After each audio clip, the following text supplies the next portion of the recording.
안녕하세요. 매일 새로운 사연을 전하는 읽어주는 사연 라디오입니다. 구독과 좋아요, 많은 공유 부탁드립니다. 오늘의 사연 시작하겠습니다. 안녕하세요. 저는 2살 연상의 남편과 결혼한 지 4년차가 돼가는 30대 중반의 여자입니다. 작년 초까지만 해도 결혼해서 정말 행복하다고 생각하며 살고 있었습니다. 남편하고는 3년이나 긴 연애를 했고 결혼을 하게 되었어요. 결혼 기간 4년 동안 한 번도 안 싸운 부분은 없을 거라고 생각되네요. 자잘한 다툼 당연히 있었고 의견 차이도 심했지만 서로 대화를 통해 다름을 인정하고 반발짝씩 양보해가며 최대한 큰 싸움으로 번지지 않게 만들어가며 잘 지냈고 이 사람만큼은 죽을 때까지 내 편이겠구나 믿음을 주는 그런 남편입니다. 시부모님도 참 좋은 분이세요. 처음 인사드리러 갔을 때부터 시어머니 인품에 감동한 일이 있었어요. 아직 결혼이 확정된 것도 아닌 때였는데 남편이 제가 해산물을 좋아한다고 말해줬다며 회도 종류별로 떠다 놓으시고 매운탕도 직접 끓여서 준비해 주셨더라고요. 어른들 앞이라 불편했지만 정말 제가 좋아하는 것들밖에 없어서 맛있게 먹고 있는데 시어머니께서는 통식사를 드시고 계시지 않더라고요. 어머님은 안 드시냐 물었더니 자기는 비린내 때문에 역해서 해산물을 별로 안 좋아하신다고 하시더라고요. 제가 좋아한다니까 준비해 주신 거죠. 결혼 후에도 찾아뵈면 그때처럼 해산물로 진수성찬을 내주시지는 않지만 꼭 생선 한 마리라도 구워주십니다. 비린내 싫어하신다 하셨으면서도 손수살을 발라서 제 밥 위에 올려주시고요. 결혼할 때 물질적으로 큰 도움을 주신 건 아니지만 그런 것만 봐도 저를 진심으로 아껴주신다는 게 느껴져서 저도 항상 시부모님께 감사함을 느끼며 살았습니다. 남편한테는 위로 누나가 한 명 있었는데 양가에서 반대하는 결혼하겠다고 집을 나가서는 연을 끊고 지냈다는 말만 들었습니다. 저희 결혼할 때나 결혼 후에도 소식 한 번 못 듣고 얼굴 한 번 못 본 채로 살았는데 작년 봄에 이혼당하고 시댁 근처로 이사왔다는 소식을 들었습니다. 신우는 시댁으로 들어오고 싶었는데 시어머니께서 못 받아주신다 하셔서 근처로 이사한 거라고 들었어요. 지난 여름 시어머니 생신날이 돼서야 신우를 처음 보게 되었습니다. 마침 어머님 생신이 금요일이어서 당일 저녁에 외식하고 다음 날인 토요일 점심에 출발해 일요일에 돌아오는 1박 2일 가족여행 일정을 짜서 시댁으로 향했습니다. 그날 신우도 자기 엄마 생일이라고 온 건지 마침 시댁에 와 있었어요. 그때가 신우를 처음 만난 날이네요. 전화통화는 물론 대화 한번 해본 적 없고 일면식까지도 없었던 어찌 보면 저에게는 여태껏 존재하지 않았다가 갑자기 생긴 신우라서 다소 낯설고 어색했지만 그동안 막연히 남편이나 시부모님의 성품으로 봤을 때 신우도 당연히 좋은 사람일 거라 생각하고 있었기 때문에 첫 만남이라 어색했지만 친해지고 싶은 마음으로 제가 먼저 나서서 인사를 했습니다. 그런데 신우는 제 인사는 받지 않고 저를 머리부터 발끝까지 쓱 훑어보더니 피식하고 웃으며 저를 본체만 채 지나가더라고요. 엄청난 환대를 기대한 건 아니지만 뭐 하찮은 것 봤다는 듯한 반응으로 피식대고 거기에 인사까지 무시당하니 살짝 기분이 나쁘기는 했지만 그냥 저보다 더 낯가림이 심한 사람인가 보다 생각하고 그냥 넘겼어요. 신우는 불편했는지 가본다고 자기 가족들한테만 인사하고 저는 사람 코앞에 두고 마치 없는 사람인 척 쓱 무시하고 가더라고요. 아무튼 그렇게 신우를 처음 만나고 저희는 일정대로 시어머니 모시고 가족여행 다녀왔고요. 그 첫 만남 이후 이번 일 일어나기까지 몇 번 보지 않았는데 신우를 볼 때마다 스트레스가 엄청납니다. 신우를 따로 만날 일이 없으니 신우를 보게 되는 날은 대부분이 저희가 시부모님 방문했을 때뿐이었어요. 그런데 저를 볼 때마다 처음 만난 그때처럼 위아래로 훑어보는 건 기본이고 인사 안 받는 것도 여전합니다. 그리고 제가 먼저 무슨 말을 꺼낼 때마다 딴지 걸고 시비 거는 말투로 저를 대합니다. 신우가 그럴 때마다 어머님께서 화를 내면서 말투가 왜 그러냐며 이럴 거면 여기 오지 말고 니네 집 가 있으라고 하시는데 그럴 때마다 신우는 오히려 잘못은 인정하지 않고 자기만 미워한다고 짜증을 내더라고요. 저한테 크게 화 한 번 낸 적 없는 남편도 같이 화내면서 자기 누나랑 싸우려 들길래 제가 몇 번 말리기까지 했습니다. 남편 훌륭하게 키우시고 두 분 인품도 그렇게 대단하신데 신우만큼은 왜 저럴까 정말 궁금했습니다. 저야 가족이 아니니 잘 모르지만 그래도 남편의 하나뿐인 피부치이고 최대한 잘 지내볼까 노력을 많이 했지만 결국 저에게는 신우가 절대로 좋은 사람으로 보이지가 않았어요. 말한 대로 신우를 몇 번 보지는 않았지만 볼 때마다 좋게 보이는 행동을 하나도 하지 않았거든요. 결혼 후에 시어머니 몸이 많이 안 좋아지셨어요.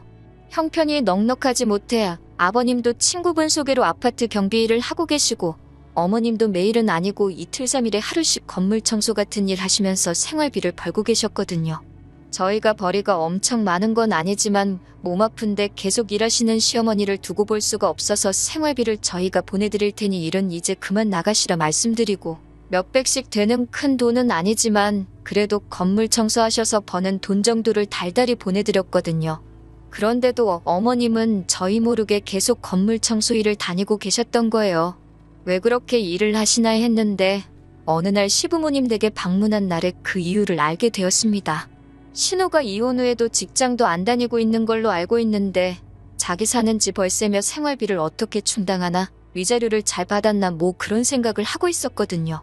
그런데 그게 아니라 시댁에 들락날락하면서 냉장고며 생필품 같은 거를 가져가고 있던 거였습니다. 저희가 시부모님 댁에 들어갔을 때 마침 딱 시부모님 집에 있는 살림살이 바리바리 싸들고 나오는 신우와 마주쳤거든요. 여자 혼자 양손으로 들기 힘들 만큼의 물건들을 가져가더라고요. 한쪽 쇼핑백에는 휴지며 세제의 목욕용품부터 반대쪽에는 냉장고에 있는 야채에 얼려놓은 고기들까지 챙겼더라고요. 그게 어머님 걸 챙겨온 건지 어떻게 알았냐면 음식들이야 직접 장봤다고 하기엔 포장 상태만 봐도 알 수 있고 생필품 같은 것들은 제가 평소에도 1+1 행사하는 것들을 사서 어머님 댁에 나눠드리고 하고 있거든요. 제가 샀던 것들이고 제가 쓰던 것들이니 안 봐도 딱 알 수가 있었습니다. 딱 봐도 한두 번 가져간 게 아닌 게 보이니 그간 어머님께서 신우한테 죄다 빼앗기고 정작 본인이 필요한 건 다시 사셔야 하는데 그러기에는 저희한테 말도 못 하셨던 거고 본인이 고생해 가시며 푼돈 벌어 장만하시고 있던 거였고요. 그렇게 다시 직접 장만을 하셔도 신우가 다시 와서 가져가는 것도 안 봐도 뻔했습니다. 그러다가 결국 제가 신우이랑 크게 싸우게 되었어요. 제가 그 당시는 육아휴직 중이었고 얼마 뒤 복직하게 되었는데 아이를 어떻게 해야 하나 시어머니와 대화를 나누고 있던 와중이었습니다. 그날도 신우가 놀러와 있었는데 지나가면서 저와 시어머니가 나누는 이야기 듣고는 대뜸 제 어깨를 확 낚아채더니 뭐 얼마나 대단한 회사를 다닌다고 애를 다른 사람한테 맡기냐며 벌써부터 늙은 시어머니 부려먹을 생각하지 말고 애엄마면 애엄마답게 회사 그만두고 직접 키우라고 하더라고요. 시어머니께서 몸도 불편하셨던 터라 아이를 완전히 맡기려는 계획도 없었고 애초에 도움이 불러서 아이를 돌보게 할 계획이었어요. 그런데 아무래도 뉴스에서 관련해서 들리는 소식들이 안 좋은 이야기가 많아 걱정이었거든요. 그래서 시어머니께 집 비밀번호를 알려드릴 테니 저희가 출근해 있는 동안 가끔씩 지나가면서라도 한번 집에 왔다 갔다 하시면 도우미로 오실 분도 항상 긴장하고 딴짓 못하지 않겠나 뭐 그런 이야기를 나누던 참이었거든요. 몇 번이나 만난 건 아니지만 제가 무슨 말 할 때마다 시비조로 말하던 게 너무 화가 난 적이 많았는데 남편도 저한테 신우가 그러는 거 참을 필요 없다고 어차피 몇 년 동안 자기가 나서서 영 끊고 살던 사람이고 안 보고 사는 거 자기는 아무 문제 없다고 다음에 또 그러면 제발 참지 말고 받아치라고 했던 말도 있었고 저도 신우의 저를 향한 공격적인 행동과 태도 때문에 마침 벼르고 있던 상황이라 순간 욱하는 기분을 참지 못하고 신우한테 한마디 쏘아붙이게 되었어요. 제대로 알지도 못하면서 매번 말할 때마다 그러는 거 솔직히 조금 그렇다고 언제부터 형님이 어머니 생각하셨길래 저한테 그러냐고요. 어머님 몸 불편하셔서 병원 다니고 계시는 건 알고나 있냐고. 형님이야말로 어머님한테 기대 살요량으로 이 근처로 이사 온 거 아니냐. 마음에 안 든다고 집 나갈 땐 언제고 이제 와서 세상 효녀인 척 하지 말라고. 그렇게 어머님 챙기는 분이 냉장고며 창고까지 싹 털어가는 게 말이나 되냐고 쏘아붙였습니다. 사실 저렇게까지 말할 생각이 없었는데 한마디 하고 나니까 다음 게 터지고 또 그 다음 참아왔던 게 터지고 하니까 안 해도 될 말까지 했네요. 할 이야기 다 하고 나니 아차 싶어 어머님 쪽으로 바라보니 어머님께서 울고 계시더라고요. 그때 참 제가 너무했나 많이 후회했어요. 신우는 제가 내뱉는 말에 당황해서 아무 말도 못하고 그냥 집에 가더라고요. 부엌 한켠에 신우가 물건 담아갈 때 쓰는 커다란 쇼핑백 2개가 덩그러니 있는 게 그날도 저희 갈 때까지 기다렸다가 필요한 거 가져가려고 했던가 봅니다. 그래도 자기 엄마 살림살이 털어가는 게 남 보여주기 부끄러운 일인 건 알고 있었나. 저희 눈치 보면서 언제 들어가려나 털어갈 기회만 호시탐탐 노리고 있던 거죠. 울고 계시는 어머님 눈물 그치실 때까지 기다리다가 죄송하다 사과드리고 저도 도망치듯 집으로 돌아왔어요. 남편은 잘했다고 아예 2번 다시 얼씬도 못하게 만들어버리자고 괜찮다고 말하는데 어머님 눈물이 자꾸 마음에 걸리더라고요. 아무리 신우가 잘못을 했다고 한들 어머님한테는 몇 년 만에 돌아온 딸인데다가 어른 앞에서 저도 제 화를 못 누르고 그렇게 싸우기까지 했으니까요. 그래서 그 다음 날에 남편 출근시키고 저는 회사 출근해서 반차를 내고 시댁으로 향했습니다. 회사는 어쩌고 왔냐고 놀라시는 어머님한테 눈물을 뚝뚝 흘리며 전날 벌어진 일에 대해서 죄송하다고 진심으로 사과드렸습니다. 저는 정말 어머님을 존경하고 하는데 신우가 어머님을 진심으로 걱정하는 척 떠는 위선이 마음에 안 들어서 그랬다. 그래도 제가 상황도 고려해가며 말도 가려서 했어야 하는데 죄송하다고 신우에게도 정식으로 사과하고 다음부터 이런 일 없게 하겠다 했어요. 어머님께서는 그런 저를 다독여주시면서 제 마음 다 안다고 오히려 본인이 울어서 제 마음 불편하게 한 것 같아 미안하다고 하더라고요. 저한테는 미안하고 딸한테는 화가 나는데도 안쓰러운 걸 참을 수 없어서 그런 거라 하셨어요. 다 본인이 못난 탓인데 본인이 해야 할 일을 못해 며느리가 하게 만들어서 미안하다고 하시면서 이제는 정신을 차렸다 하시며 앞으로 신우에 대한 지원을 일체 끊어버리고 신우가 혼자서 제 앞가림 할 수 있게 만들도록 할 테니 앞으로는 본인 일을 가지고 싸우지 말라고 하셨습니다. 시어머니에겐 신우가 아픈 손가락인 건 잘 알겠어요. 시어머니가 말하신 대로 신우에 대한 금전적인 지원이나 모든 것들은 현재 끊으신 상태입니다. 아버님이 전해주신 말로는 신우가 아주 집에서 난동을 부려서 말도 아니었다고 하네요. 그렇게 효녀인 척 하던 신우는 어머님한테서 더 이상 뜯어갈 게 없으니 어느 순간부터 시부모님 댁에 발길을 끊었다고 하네요. 어머님이 더 이상 신우 때문에 힘들 일은 없어져서 좋은데 한편으로는 제가 다시 어머님으로부터 신우를 멀어지게 한 것 같아서 마음이 편하지만은 않네요. 제가 어머님께 친딸이 될 수는 없겠지만 그래도 신우가 못해준 것만큼 제가 최선을 다해 어머님께 잘하려는 생각입니다. 나중에 신우가 정신 차리고 사랑구실을 하게 되었을 때 신우에게는 그때 가서 그날 일에 대해 사과할 생각입니다. 그래도 신우처럼 말뿐인 효녀는 되고 싶지가 않네요. 그럼 제 사연은 여기서 마치도록 하겠습니다. 감사합니다. 긴 이야기 들어주셔서 감사합니다. 오늘의 사연은 여기까지입니다. 구독과 좋아요, 알람 설정해주시면 앞으로 더 좋은 사연으로 찾아오겠습니다. 감사합니다. 안녕하세요. 매일 새로운 사연을 전하는 읽어주는 사연 라디오입니다. 구독과 좋아요, 많은 공유 부탁드립니다. 오늘의 사연 시작하겠습니다. 저희는 결혼한 지 4년 차, 올해로 나이 32의 맞벌이 부부입니다. 사실 결혼 생활 여태 하는 동안 별다른 큰 문제 없이 순탄하게 보내왔어요. 시댁 어르신들도 막 좋으신 분들까지는 아니지만 그렇다고 막 유별나거나 나쁜 사람이다 할 정도도 아닌 분들이시고요. 물론 내 아들이 최고다, 우리 아들이 아깝다 하시는 부분은 있기는 하시지만 자기 자식이 더 아깝다고 생각하지 않는 부모가 어디 있겠어요. 시댁 가서 그러면 친정 가서는 저희 부모님이 저를 더 예뻐해 주시기 때문에 시부모님 저러시는 건 대수롭게 생각하지 않습니다. 물론 저희 부모님이 저를 예뻐하는 것과 시부모님이 아들을 예뻐하는 것의 표현이 다르긴 해요.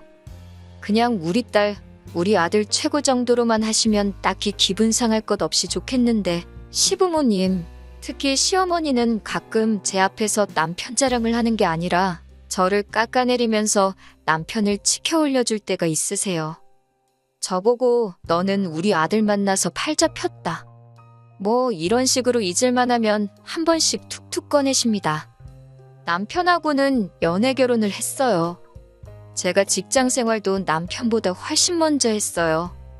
남자가 물론 군대 때문에 구직 활동이 저보다 늦을 수밖에 없기는 한데 그렇다고 남편이 연애할 당시에 군대 때문에 늦어진 기간만큼을 커버하기 위해 발로 뛰어다니며 노력하는 모습을 절실하다고 느낀 적이 없어요. 되면 되고 말면 많은 거지 하는 느낌으로 대충 한다는 느낌이 더 강했지요.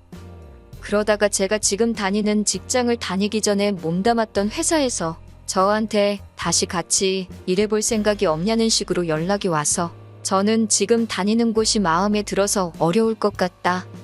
대신에 제가 사람을 한 명 소개시켜드리겠다 해서 보낸 게 지금 남편인데 그래도 기본머리는 있어서 그런지 취직이 되더라고요.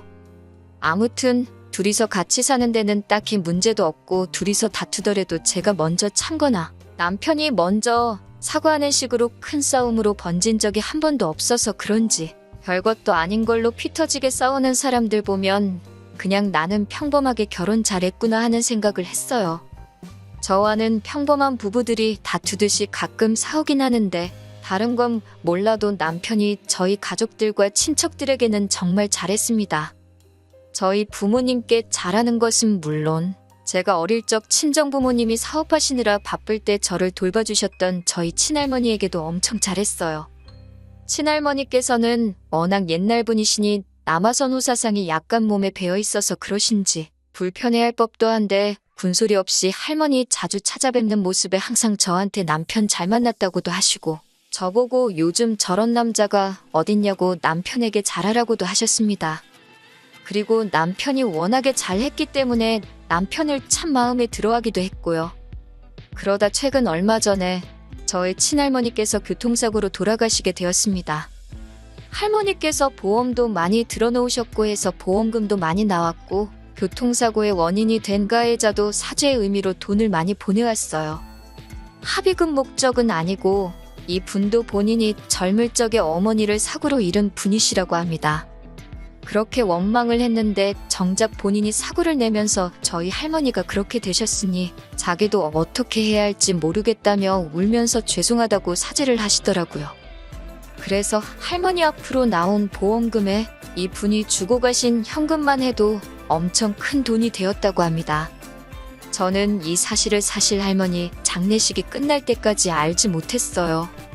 아무튼 할머니의 장례식은 그 돈으로 치르게 되었고 그러고 나서 할머니 앞으로 남게 된 유산에 대해서 아버지와 어머니가 어떻게 하실지 논의를 하고 계시던 와중에 장례식에 참석했던 저와 남편이 그 이야기를 듣게 되었습니다.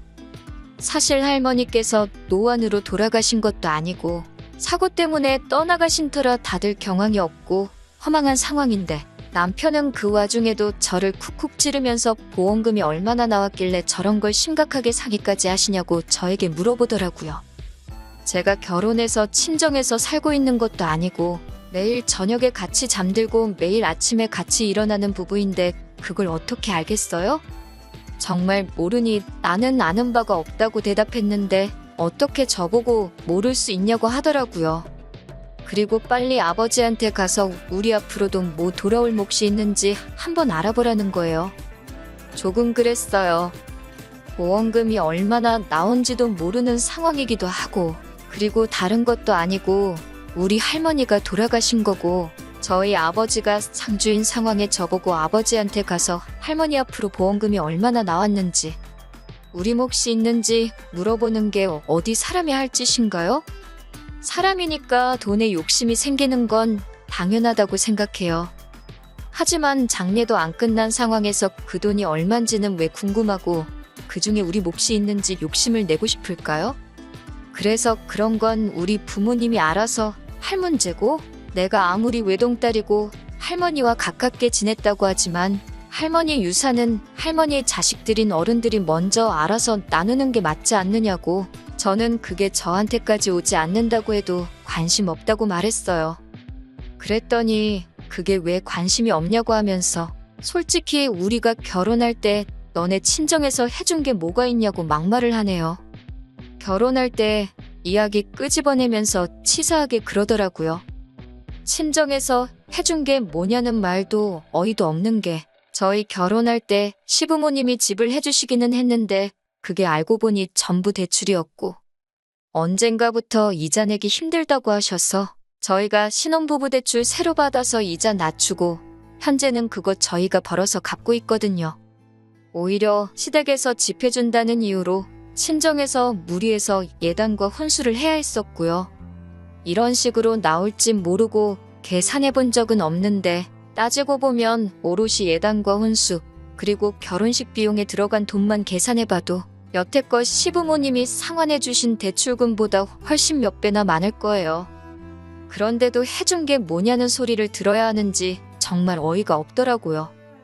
너무 짜증이 났지만 할머니 보내드리는 길에 남편하고 싸우는 모습 보여드리기는 싫고 워낙 친척분들 보는 눈들도 많았으니 저 혼자 속으로 눌러 참다가 집에 와서 크게 싸웠어요. 남편 화나서 그 길로 혼자서 시댁으로 집 나가버렸고요. 이틀이 지나도 사과할 생각은 없고 뭘 잘했다고 시댁에서 머물고 있는 남편 보고 있으니 제가 너무 화가 나서 시댁으로 직접 데리러 갔습니다. 시어머니 문 앞에서 저 보자마자 아들 편 들면서 너는 애가 왜 그러냐며 할머니 살아계실 때도 우리 아들이 그렇게 잘했다는데 너네들 앞으로 떨어지는 거 확인해보고 가능하면 유산 좀 받으려는 게 그렇게 잘못이라고? 어떻게 애를 집에서 내쫓을 수가 있냐며 화를 내시더군요. 받으면 너네 좋은 일이지 뭐 누구 좋은 일이겠냐고 하시면서요. 그래서 남편은 찾지도 않고 어머님께 곧바로 한마디 했어요. 어머님, 아버님도 조심하셔야겠어요. 아들이 결혼하면서 자기 못 받은 거 생각만 하느라고 눈에 지금 뵈는 게 없는 것 같아요. 솔직히 어머님, 아버님이 우리 결혼할 때 해주신 대출 지금 저희가 갚고 있잖아요?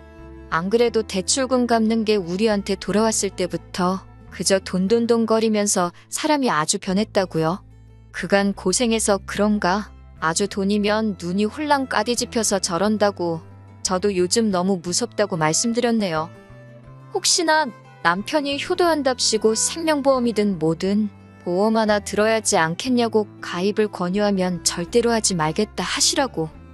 그날부터 어머님, 아버님 식사에다 독을 탈 수도 있는 거 아니냐고 했죠. 저도 진짜 요즘 무서워서 최대한 안 건드려고 하고 있다고 장례식장에서 물어볼 일이 아닌 것 같아서 안 물어본 거고 만약에 할머니가 저희 앞으로 뭐 남겨주셨다면 자동으로 알게 되지 않겠냐고 둘이서 다툰 이야기는 둘러대듯이 무마했습니다. 어머님이 말이 뭐 그러냐고 지아비험담을 다른 곳도 아니고 감히 시부모 앞에서 할 수 있냐고 곧바로 역정을 내시더라고요. 어머님께 남편 험담하는 게 아니라고 이게 사실이라고? 제가 뭐하러 남편 욕을 하겠냐고 말했죠. 제가 암만 남편 욕해봐야 전부 제 얼굴에 침 뱉는 거나 마찬가지 아니냐고요? 단지 남편이 그날 할머니의 발인이 끝나기도 전인데 받을지 아닐지도 모르는 유산을 가지고 우리 건 없냐고 하면서 그것부터 찾는 거 보고 그때부터 남편이 돈이 연관된 일이라면 아주 제정신이 아니게 된 게 확실한 것 같다고 말씀드렸죠. 설마 사람 새끼면 거기서 돈돈거리고 있겠냐고.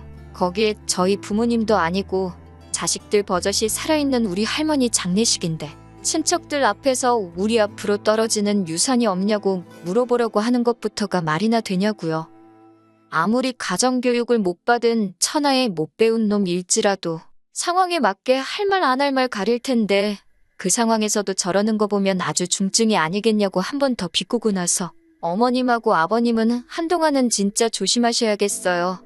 안 그래도 집에 못 보던 보험책자가 보여서 귀뜸해드리는 거예요. 하고 말씀드리고 남편은 대충 달래서 집으로 데려갔습니다. 남편은 또 시부모님 댁에서 혼자 생각하며 정신을 차린 건지 자기가 너무했다며 저한테 자기가 말이 심했다고 넙죽 사과를 하더라고요. 그렇게 자식 아끼는 시부모님이셨기 때문에 저는 그때 그냥 화풀이식으로 말한 거라 별로 대수롭지 않게 생각했어요.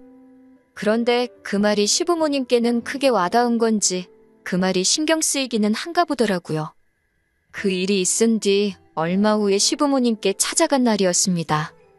아들이라면 눈이 돌아갈 정도로 환장을 하시던 시어머니가 왜 왔냐는 듯이 차갑게 대하시더라고요. 남편은 시어머니께 안부부터 물었는데 시어머니는 남편을 경계하면서 네가 그건 뭐가 궁금해서 그러냐며 성질을 부리시더라고요. 명문도 모른 채 남편에게 차가워진 시어머니를 보고 남편은 어안이 벙벙해서 무슨 일이지 하는 듯 보이더라고요.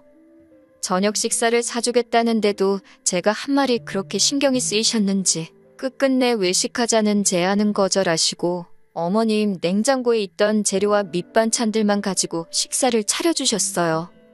물론 이 오해는 얼마 지나지 않아서 풀릴 거예요. 단지 시어머니가 남편을 지금은 불편하게 생각하고 할머니 장례식장에서의 행동이 옳지 않았다는 걸 시어머니가 인지하고 있다는 사실만으로도 만족하려고 생각 중입니다. 남편도 이젠 물어보지도 않는 게 정신 차린 듯 보이고요. 괜히 애꿎은 시어머니만 벌벌 떨면서 지내시게 만든 것 같네요. 긴 이야기 들어주셔서 감사합니다. 오늘의 사연은 여기까지입니다. 구독과 좋아요, 알람 설정해주시면 앞으로 더 좋은 사연으로 찾아오겠습니다. 감사합니다. 안녕하세요. 매일 새로운 사연을 전하는 읽어주는 사연 라디오입니다. 구독과 좋아요, 많은 공유 부탁드립니다. 오늘의 사연 시작하겠습니다. 안녕하세요. 예정대로라면 올 여름에 결혼식을 올릴 20대 후반의 여자입니다. 남자친구와는 2년 만났습니다. 저는 대학교를 졸업한 뒤 바로 취업에 성공해 회사를 다니고 있고 남자친구는 사법시험에서 떨어진 후 계약직으로 로펌에서 근무하고 있어요. 다른 커플들처럼 저희도 2년 정도 만나니까 자연스럽게 결혼 이야기가 나오더라고요. 당시 저는 모아둔 돈이 한 6천 정도 있었고 남자친구는 2천 정도 있었어요. 그거야 당연히 제가 남자친구보다 사회생활이 길었으니까 큰 문제는 되지 않았습니다.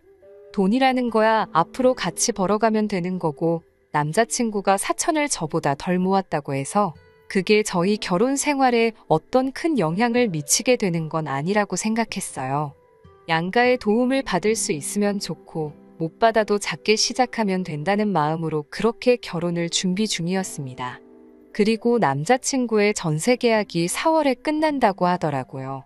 그래서 그러면 어차피 결혼하면 같이 살 거니까 집 문제부터 해결하는 게 좋겠다 싶어서 집부터 알아보기 시작했습니다. 그리고 2주 전 저희 둘의 예산으로 해결할 수 있는 소형 아파트를 하나 찾았습니다. 집 주인이 다른 아파트에 입주를 해야 해서 빨리 매매를 해야 하는 상황이라 가격도 시세보다 낮게 나온 정말 황금 매물이었어요. 저는 일단 제 돈으로 계약금을 걸면서 일을 진행시켰습니다. 그리고 이를 알게 된 남자친구도 너무 잘 됐다면서 일단 제가 진행을 하면 자기가 한 번에 자기가 내야 할 돈을 보내줄 테니 그 돈으로 잔금을 치르자고 하더라고요. 그러면서 남자친구가 사실 자기 돈은 예비 시모가 관리하고 있다면서 그래도 걱정 말라고 내일 바로 보내주겠다고 했었고요. 저도 사회생활 시작하고 처음에 한 1년 정도는 친정 아버지가 대신해서 관리해 주셨기 때문에 전혀 이상하다 생각하지 않았습니다. 안심하고 기다렸어요. 다음날 약속한 시간에 부동산에 도착했는데 예비 시모한테서 돈도 오지 않았고 연락도 닿지 않았어요. 워낙 소형 아파트 매물이 귀하다 보니 다른 사람도 계약을 하겠다고 기다리고 있다고 했고요. 그 말을 들으니 마음이 급해졌습니다. 어쩔 수 없이 친정 아버지께 도움을 요청했고 친정 아버지의 노후 자금으로 일단 잔금을 치를 수 있었습니다. 당연히 남자친구에게 이게 어떻게 된 일이냐고 따졌지만 남자친구도 잘 모르겠다면서 미안하다며 예비 시모에게 당장이라도 빨리 돈을 보내라고 하겠다고 하더군요. 하지만 한참이 지나서야 연락이 온 시모는 지금 몸이 너무 안 좋다는 등 정신이 하나도 없다는 등 통장이 어딨는지 모르겠다는 등의 바보 같고 속이 훤히 들여다보이는 핑계를 대며 전세 자금을 보내주지 않으셨어요. 그래서 저는 돈을 받지 못한 상황에서 살림을 합치게 되었습니다. 그때만 해도 어찌됐건 가을에 결혼식을 올리기로 했고 청첩장까지 다 돌린 상황이었으니까 같이 사는 게 꺼려지거나 하지는 않았습니다. 저도 회사 때문에 계속 서울에서 자취를 하고 있었기 때문에 하루라도 빨리 내 집에서 살고 싶었고요. 그런데 문제는 저희 둘이 살림을 합치고 얼마 되지 않아서부터 예비 시모가 자주 집을 찾아왔습니다. 말씀으로는 친정 어머니도 안 계신데 당신이 친정 어머니처럼 저를 챙겨주고 싶다는 거였죠. 하지만 저는 부담스럽기만 했어요.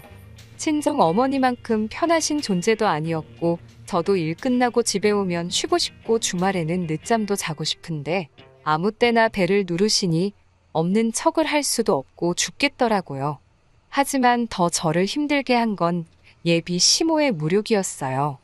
예비 시모는 저희 집에 올 때마다 이번에는 뭐가 바뀌었니 뭘 샀니 하시면서 집안의 물건들을 꼼꼼히 살피셨어요.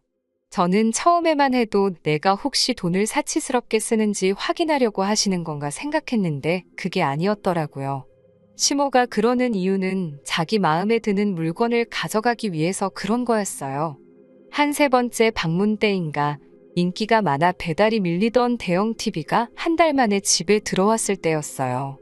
시모는 소파에 앉아 TV를 보면서 이게 그 광고하는 신상 TV냐며 아이고 너무 좋다를 연신하시더니 나는 이런 TV를 언제 가져보나 딸 있는 집들은 이런 것도 지들 엄마 척척 사준다던데 라고 하시며 계속 나도 이런 TV 하나 있으면 집에만 있어도 하나도 안 심심하겠다는 소리를 하시더라고요. 계속 듣고 있자니 민망해 죽겠는데 남자친구가 제 눈치를 쓱 보더니 그럼 엄마 며칠 가져가서 써보고 맘에 들면 살지 어쩔지 생각해보세요. 이러는 거예요. 그래서 제가 놀라서 자기야 그럼 우리는 뭘로 TV 봐 하니까 우리는 핸드폰도 있고 딴 걸로 봐도 되잖아 이러는 거예요. 시모가 TV를 차에 싣고 떠난 뒤 제가 남자친구에게 저렇게 드리고 어떻게 돌려받냐고 하니까 뭘 돌려받냐면서 우리가 하나 새로 사면 되지 이러는 거예요. 그래서 제가 그 TV 내 돈으로 산 거 모르냐고 하니까 저더러 직장에서 임직원 할인받아 못 사냐고 그래요. 그래서 그거랑은 별개로 내 돈으로 산 거라고 하니까 저더러 왜 이렇게 치사하게 구냐면서 툴툴거려요. 저는 그렇게는 안 된다고 돈 달라고 안 그러면 일주일 뒤에 예비 시모네 집에 가서 TV 다시 들고 나올 거라고 하니까 알겠다고 하면서 자기가 꼭 TV 다시 받아온다고 하더라고요. 하지만 이건 시작에 불과했어요. 며칠 뒤에는 제 명품백을 보시더니 딸 있는 집은 옷이랑 가방도 같이 쓴다더라 하면서 며칠만 빌려달라며 제 옷장에서 명품백을 가져가시는 게 아니겠어요. 제가 어이가 없었지만 돌려주신다 하니 꼭 참았습니다. 그렇게 예비 시모는 가방과 옷부터 시작해서 발 크기도 다른데 제 신발을 신고 가시다 못해 고등어 구워야 된다면서 저희 집에서 쓰고 있던 공기청정기까지 가져가더라고요. 제가 한 번은 도저히 견딜 수 없어서 예비 시모에게 그러다 저희 살림 다 가져가시겠다고 한마디 쏘아붙이니 예비 시모가 그까짓 거 가지고 뭐 그리 생색을 내니라며 남자친구 앞으로 부은 1억짜리 보험을 저희한테 주려고 하셨다는 거예요. 그러더니 며칠 뒤 정말 그 보험을 주셨고요. 하지만 그것도 아는 보험 설계사 분에게 물어보니 보험 담보대출로 8천만 원이 있었어요. 아마 제가 찾아보지 않았으면 빚만 떠안질 뻔한 거죠. 저는 예비 시모에게 그 보험을 바로 돌려드리면서 이런 종이 쪼가리는 저도 필요 없다고 했습니다. 지금 생각해보니 저도 이때 이 결혼 안 해도 그만이라는 생각을 하기 시작하고 나름대로 세게 나가기 시작한 것 같아요. 하지만 무엇보다 이 도둑 같은 집구석하고 연을 끊어야겠다고 생각한 건 예비 시모가 저희 친정 어머니의 유품을 탐냈기 때문이에요. 야근을 하고 집에 왔는데 남자친구는 거실 소파에서 TV를 보고 있고 예비 시모는 안방에서 나오더라고요. 제가 어머님 거기서 뭐 하셨냐고 물으려는 찰나에 예비 시모 목에 걸린 진주 목걸이를 봤습니다.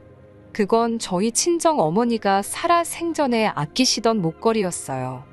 제가 뭐 하시는 거냐며 당장 내놓으라고 하니까 예비 시모도 저한테 평소와 다른 분노를 느꼈는지 얼른 풀러놓으며 그냥 한번 해본 걸 가지고 뭐 그리 난리냐고 그래요. 제가 그거 저희 친정 어머니 유품이라고 어떻게 그런 것까지 손을 대시냐고 하니까 아이고 그게 죽은 사람 물건이냐면서 재수없을 뻔했다고 하더니 너는 그리고 전에는 앞으로 나를 엄마처럼 생각한다더니 그건 순 거짓말이었냐며 그럴 줄 알았다고 적반하장으로 저를 이상하게 몰아붙이더군요. 그때 알았어요. 이 결혼을 했다가는 저는 제 명대로는 못 살겠다는 걸요. 저는 남자친구한테 지금 당장 자리에서 일어나서 네 짐 다 챙기라고 했어요. 남자친구는 상황 파악을 하면서도 저한테 화난 거 알겠다며 예비 시모한테 빨리 사과하라고 부추기더라고요. 저는 아니 너도 필요 없다고 당장 둘 다 이 집에서 나가라고 했어요. 예비 시모는 저거 말버릇 좀 보라며 아주 기가 차다고 난리였고요. 저는 당장 안 나가면 둘 다 주거침입으로 경찰 부를 거라고 이 진명에 내건 거는 알고 있지 않냐고 하자 남자친구가 엄마 일단 나가자 라고 말하며 예비 시모를 끌어냈어요. 남자친구는 공무원 시험이든 사법시험이든 뭐라도 다시 준비하려는 중이었기 때문에 경찰하고 엮여서 좋을 게 없었거든요. 저는 그 길로 남자친구와는 파혼하기로 작정을 하고 주변 사람들에게 바로 연락을 돌렸습니다. 당연히 남자친구에게도 우리는 이제 끝이라고 말했고요. 예비 시모도 그제서야 자기가 저를 너무 편하게 생각해서 일을 이렇게 키웠다며 제발 사과할 기회를 달라고 하시더군요. 앞으로 평생 딸보다 더 소중하게 대하겠다고 말만 번지르르하게 늘어놓았지만 제가 한 번 속지 두 번 속나요. 그놈의 잔금에 미련 갖고 아파트 명의를 공동 명의로 했으면 일이 얼마나 복잡했을지 상상만 해도 머리가 아프네요. 그래도 덕분에 얼떨결에 아파트가 하나 생기고 그 아파트도 그 사이에 돈이 올라서 마음의 위로가 살짝 되긴 합니다. 비록 30살 전에 결혼하고 싶었던 꿈은 이룰 수 없게 되었지만 그래도 제대로 인생 공부했다 치고 더 좋은 사람 만날 때까지 열심히 살고 있으려고요. 긴 이야기 들어주셔서 감사합니다. 오늘의 사연은 여기까지입니다. 구독과 좋아요, 알람 설정해주시면 앞으로 더 좋은 사연으로 찾아오겠습니다. 감사합니다. 안녕하세요.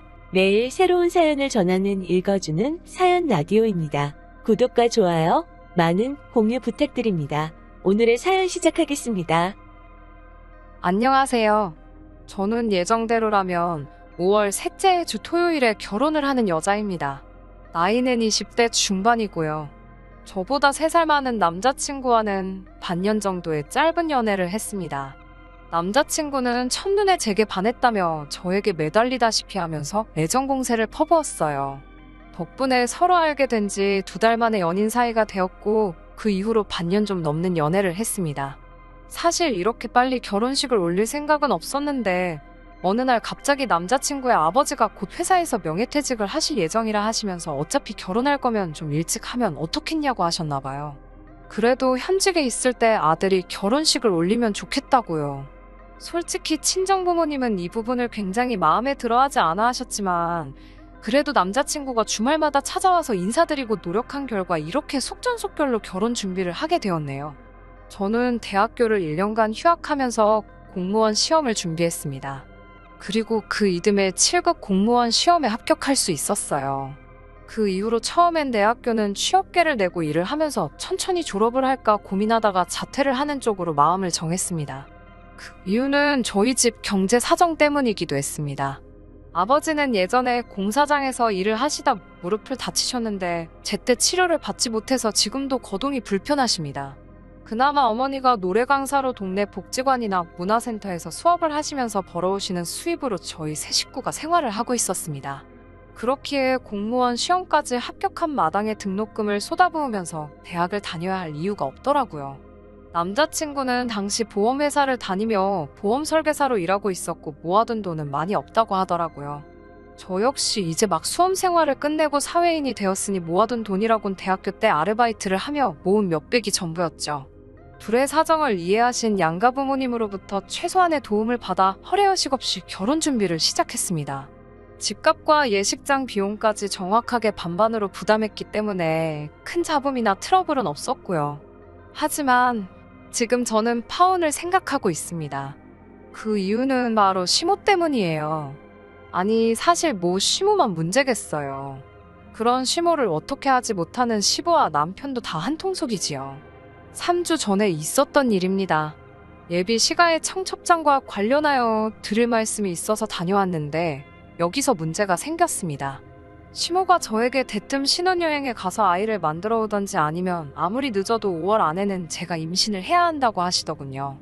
제가 그게 무슨 말씀이냐고 하니 얼마 전 점집에 다녀오셨는데 그 점집에서 내년 2월에 꼭 아이를 낳아야 똑똑하고 건강한 아이를 낳을 수 있다고 그랬다는 거예요. 물론 예비 시모야 좋은 뜻으로 가서 점도 보고 저한테 그러시는 거였겠지만 기분이 좋지만은 않았습니다. 만약에 제가 시모가 정해준 시기에 아이를 못 갖고 못 낳아 다른 시기에 낳게 된다면 제 애는 똑똑하고 건강한 아이가 아닐 거란 뜻인가 생각하니 벌써 찜찜한 마음까지 들더라고요. 그런 제 속도 모르고 시모는 저에게 임신에 힘쓰고 엄마와 아내로서 사는데 집중하라고 하시더군요. 아들이 하나뿐이니 며느리 노릇도 잘 해달라고 하셨고요.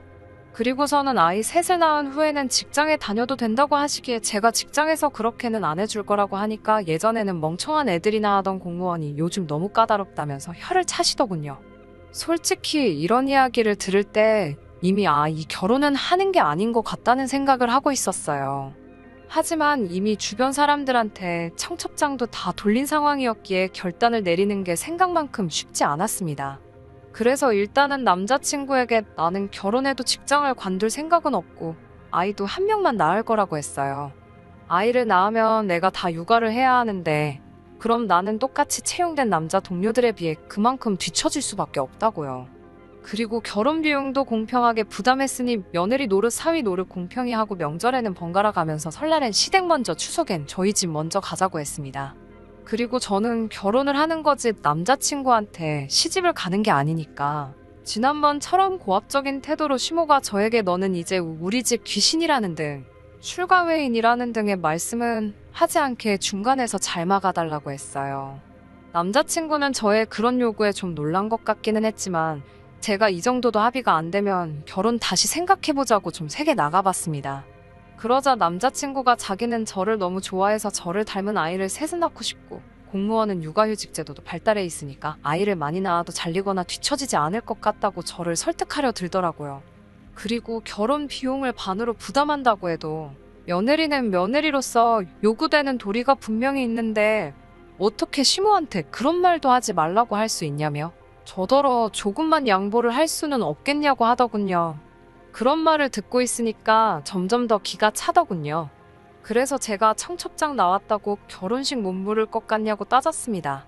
그제서야 남자친구는 제가 진심으로 하는 말이라는 걸 이해했는지 알겠다며 꼬리를 내리더군요. 그렇게 대화가 일단락되고 저는 남자친구가 제가 지금 어떤 마음인지 어느 정도는 이해를 했을 거라고 믿었습니다. 약속한 대로 시모한테도 제 뜻을 잘 전달했을 거라고 믿었고요. 그렇지만 제 기대가 너무 컸던 건지 시모는 전과 달라진 게 하나도 없었습니다. 오히려 다시 한번 저에게 제가 왜 파혼을 해야 할지 결심을 세우게 만들어 주었습니다. 시모와 시부는 저희 부모님에 비해 나이가 10살 정도는 많습니다.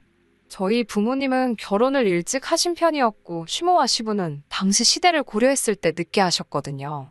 그래서 전에 있던 상견례 자리에서 저희 부모님의 나이를 듣더니 아이고 사회에서 만나면 겸상도 못할 나이네 이러시는 거예요.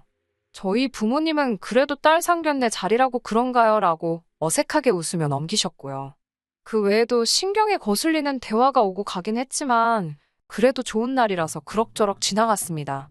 그리고 시간이 흘러 며칠 전 시모에게서 전화가 왔어요. 시모는 뜬금없이 너희 어머니 일요일에 바쁘냐고 물으면서 너희 어머니랑 너랑 일요일에 여기 동네 좀 와라 이러시는 거예요. 그래서 제가 무슨 일이냐고 하니까 좋은 일 좀 하라고 부르는 거니까 따지지 말고 오라면서 늦으면 안 된다고 신신당부를 하시더군요. 시모는 저에게 문자로 주소를 보내면서 여기로 늦지 말고 11시까지 오라고 했고 저와 친정 어머니는 혹시나 차라도 막혀서 늦을까 걱정되어 아침부터 서둘러 집을 나섰습니다. 도착하고 보니 거긴 게이트 볼장이었어요. 여기로 저랑 친정 어머니를 왜 부른 거지 생각하고 있는데 시모가 도착을 했습니다. 안내께 잘 왔네 그러더니 저더러 오늘 여기서 게이트볼 경기도 하고 장기자랑도 하는 날이라고 그러시는 거예요. 저는 그때까지도 솔직히 시모가 무슨 이야기를 하려고 하는 건지 알 수가 없었습니다. 그런데 시모가 저희 어머니를 보면서 노래를 그렇게 잘한다면서 왔으니까 언니 오빠들 좋아하는 트로트 몇 개 좀 뽑고 가 분위기 좀 살리게 이러는 게 아니겠어요. 저희 어머니도 저도 너무 어이가 없고 놀라서 제가 시모한테 지금 이건 경우가 아니지 않냐고 따졌어요. 그러자 시모가 저더러 너는 제정신이냐면서 어떻게 며느리가 시모한테 말버릇이 그게 뭐냐고 그러는 거예요. 그러니까 저희 어머니도 나서서 아직 결혼도 안 시켰는데 무슨 며느리냐고 그러면서 그리고 네가 뭔데 나를 불러서 노래를 하라 말아야 나이를 먹으려면 곱게 먹어 그러시더군요. 그러니까 시모도 지지 않고 저희 어머니께 나이도 한참 어린 게 어디서 반말이냐면서 내가 너더러 공짜로 노래하랬냐고 돈 줄 거라고 그러는 거예요. 저희 어머니가 집구석에 돈이 얼마나 많다고 돈 타령이냐면서 그 돈으로 약이나 사 처먹고 정신 똑바로 차리고 살라며 악을 쓰시더군요. 이 모든 게 제가 그 모자란 인간이랑 결혼을 한다고 들어서 그런가 싶어 더 이상 단 1초도 더는 그곳에 머무르고 싶지 않았어요. 그래서 시모에게 나이값 좀 하시라고 소리를 치고 친정 어머니를 모시고 뛰쳐나왔습니다. 그 길로 남자친구에게 전화해서 너는 니네 엄마 때문에 죽어도 장가 못 갈 거라고 쏴붙이고 전화를 끊어버렸습니다. 무슨 영문인지 몰랐는지 남자친구는 몇 번이고 다시 전화를 걸더니 어느 순간 멈췄더라고요.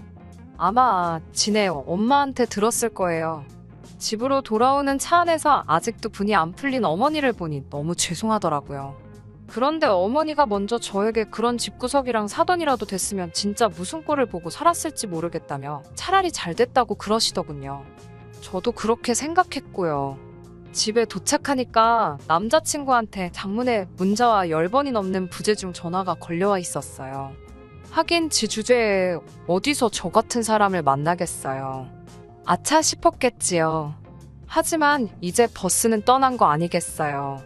어디 가서 차마 쪽팔려서 이런 이유로 파혼했다 소리는 못할 것 같아요.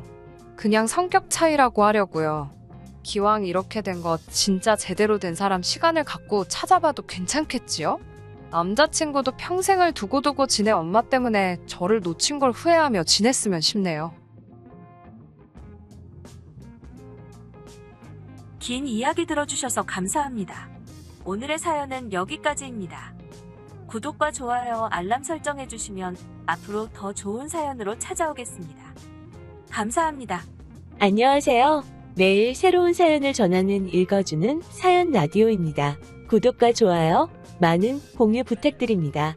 오늘의 사연 시작하겠습니다. 안녕하세요. 저는 결혼 3년 차고 아직 자녀는 없는 30대 여자입니다. 남편하고 정말이지 치사하고 더러워서 연애 때부터 지금까지 반반 생활 유지하고 있습니다. 연애할 때부터 데이트 비용은 더치페이 하자고 하길래 알았다고 했습니다.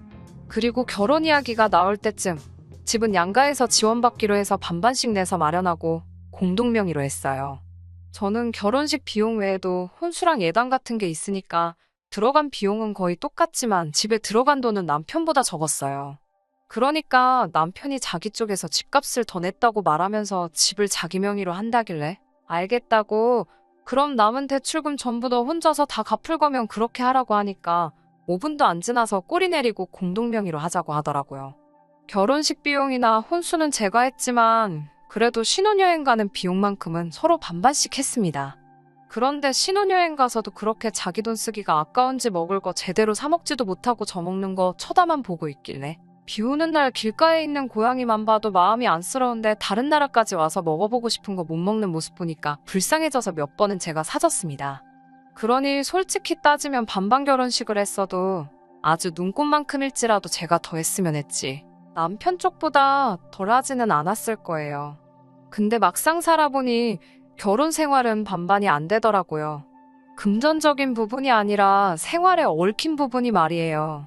맞벌이 부부였기 때문에 각자 생활비만 주고 나머지 돈은 알아서 관리하기로 했어요.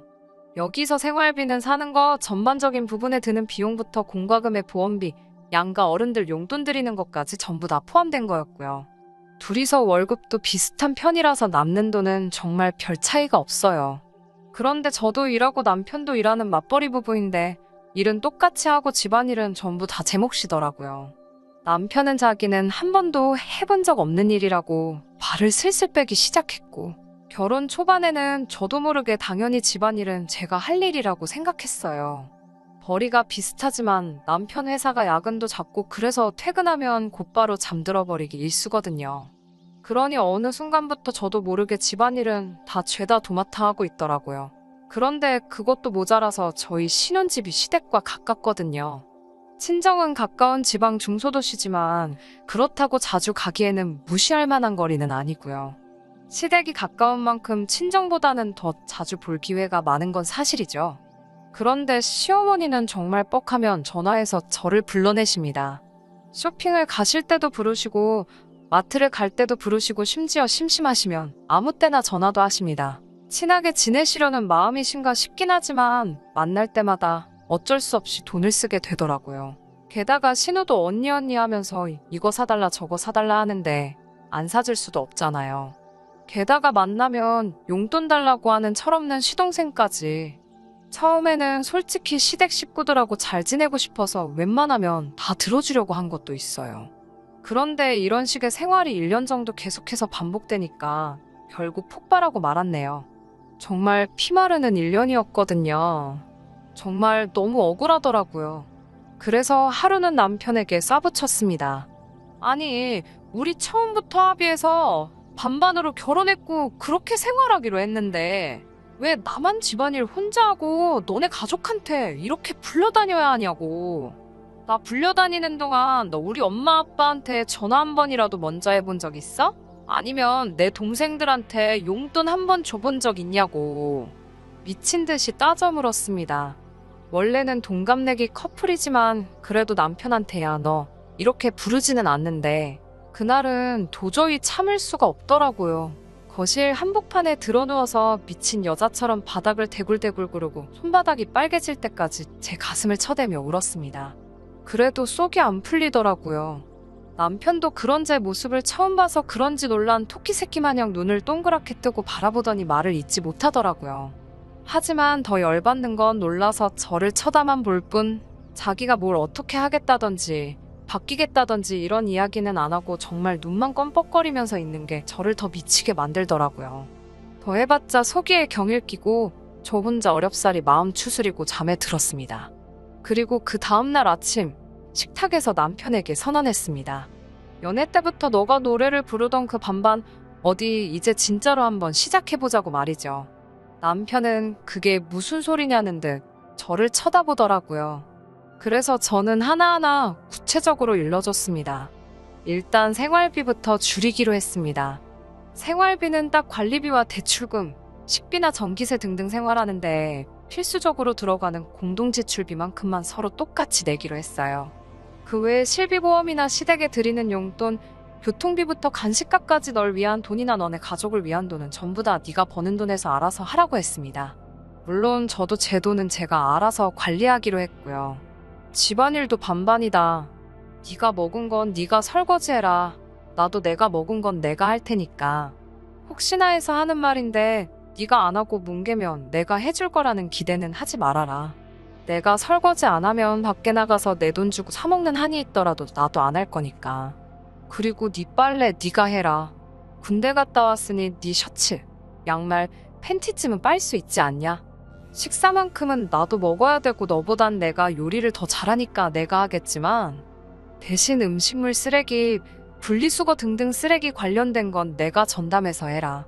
이 정도 일도 하기 싫으면 먹지도 마라. 그리고 나는 앞으로 꼭 필요하지 않은 경우엔 시댁엔 안 갈 거다.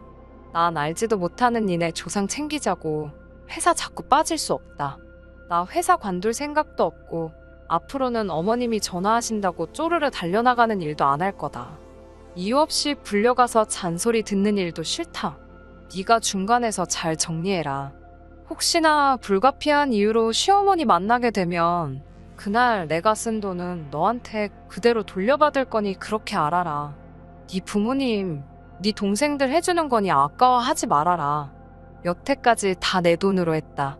그리고 그렇게 하는 대신에 너도 우리 집 안 가도 된다. 나도 내 효도는 내가 직접 할 거니 너도 너네 가족한테만 충실해라. 제 말이 끝나자 남편은 멍하니 있다가 출근해버렸어요. 저는 문자로 아무 말 없었으니 알겠다는 걸로 알고 앞으로 내가 말한 대로 하겠다고 했습니다. 그날 이후로 하루씩 돌아가며 청소를 했습니다. 남편이 청소 안 하면 안 한 상태로 며칠이고 그냥 내버려 뒀습니다. 방바닥이 안 보이기 시작하니 알아서 치우기 시작하더군요. 처음에 팬티 정도는 빨아주면 안 되냐고 하길래 내가 네 팬티를 1년 동안 1000번을 넘게 빨아준 것 같은데 너 나한테 고맙다 한 적 있냐? 손빨래 하는 거 힘든 거 이제 알았으면 나한테 미안해서라도 내 것도 못 해줄 망정 하는 소리가 고작 그거냐고. 하기 싫으면 세탁기에 그냥 돌리라고 했습니다. 지 팬티 한 장 양말 한 짝 안 빨아입는 주제에 깔끔병에 걸려서 얼마나 자주 갈아입는지 모릅니다. 지가 스스로 빨아보면 좀 그 병도 낫겠다 싶더군요. 퇴근해서 빨래하는 거 싫다고 며칠간 밥 안 먹고 시위하다 나중엔 밥도 먹고 알아서 팬티도 빨더군요. 한 3개월 지나니 제 눈치 살살 보며 제가 청소하는 날에도 뭐 도와줄까 하면서 자동으로 걸레질합니다. 그런데 그 모습을 보고 있으니 기분이 좋은 게 아니고 이 인간이 그동안 못해서 안 한 게 아니고 안 하고 싶어서 안 한 거란 생각이 들더라고요. 그러니까 또 속에서 열불이 나더라고요. 그 와중에 시댁이 아주 기름을 끼얹고 있습니다. 진정한 반반 결혼 생활을 시작하고 시어머니께 이러이러해 앞으로 부르실 일 있으시면 남편에게 말하세요. 전 남편이 하는 대로 할게요. 앞으로 한 달에 한 번 정도나 뵐 것 같네요. 죄송한 건 없지만 죄송해요, 어머니 라고 했습니다. 제가 그 말을 하자 바로 저에게 너는 아내라는 애가 정신이 있냐 없냐 난리를 치시더라고요. 하지만 저를 제일 열받게 한 말은 왜 결혼했냐는 말이었어요. 그 말에 못 참고 그럼 어머니는 왜 아들 결혼시키셨어요? 어머님 아들 결혼하고 한 번도 저희 부모님께 전화드린 적 없는데 저는 왜 어머니 전화 5분 대기 줘야 하는데요? 제 동생은 형부 어려워서 한 번도 용돈 달라 소리 한 번을 안 하는데 어머님 아들 딸들은 제가 지들 지갑도 아니고 왜 볼 때마다 돈 달라고 하는지 모르겠네요. 맡겨놓으신 것도 아닌데 달라면 줘야 되나요? 라고 대들었습니다. 제가 무슨 어머님 아들 빨래해주고 살림해주려고 결혼한 줄 아셨냐고. 제 돈 벌어서 생활비까지 주고 뒷바라지까지 해주는 그런 멍청한 식모가 세상에 또 어디 있겠냐고 따져묻자 어머님이 저보고 이거 말버릇 좀 보라면서 쌍욕을 하시더라고요. 더 할 말도 없고 저도 열받아서 그냥 끊었습니다. 그 이후로 지금까지 2년 동안 시댁 방문한 거 10번이 안 됩니다. 욕하고 뭐해도 안 듣고 버팅기고 돈도 안 주니 이제는 어머님도 시동생들도 절 어려워합니다. 말할 때도 조심조심해서 말하고 시동생들은 저만 보면 피합니다. 가끔씩 성의로 용돈 조금 주면 고맙다고 인사 꼭 하고요. 제 눈치만 봅니다. 그렇게 2년 동안 반반 결혼 생활 잘 유지하며 살고 있습니다. 솔직히 이혼 생각도 해보긴 했지만 점점 바뀌어가는 남편 모습에 요즘은 행복한 기분마저 들 때가 있어요. 남편은 더 이상 집안일을 제가 하는 일로 한정짓지 않고 당연하다고 생각했던 일들에 대해 미안한 마음을 갖게 된 것 같습니다. 언젠가는 저한테 고맙다고도 하더라고요. 누가 보면 참 정남이 없는 부부일세 하며 욕할지 몰라도 첫 해 1년 동안 정말 결혼 생활에 회의감을 느꼈던지라 저는 지금 이 상태가 너무 좋습니다. 남편과의 사이도 더할 나위 없이 좋아요. 언제까지 이런 반반 결혼 생활이 지속될 수 있을지 모르지만 그냥 이런 부부도 살고 있어요 하는 마음에 써봅니다. 들어주셔서 감사합니다. 긴 이야기 들어주셔서 감사합니다. 오늘의 사연은 여기까지입니다. 구독과 좋아요, 알람 설정해주시면 앞으로 더 좋은 사연으로 찾아오겠습니다. 감사합니다.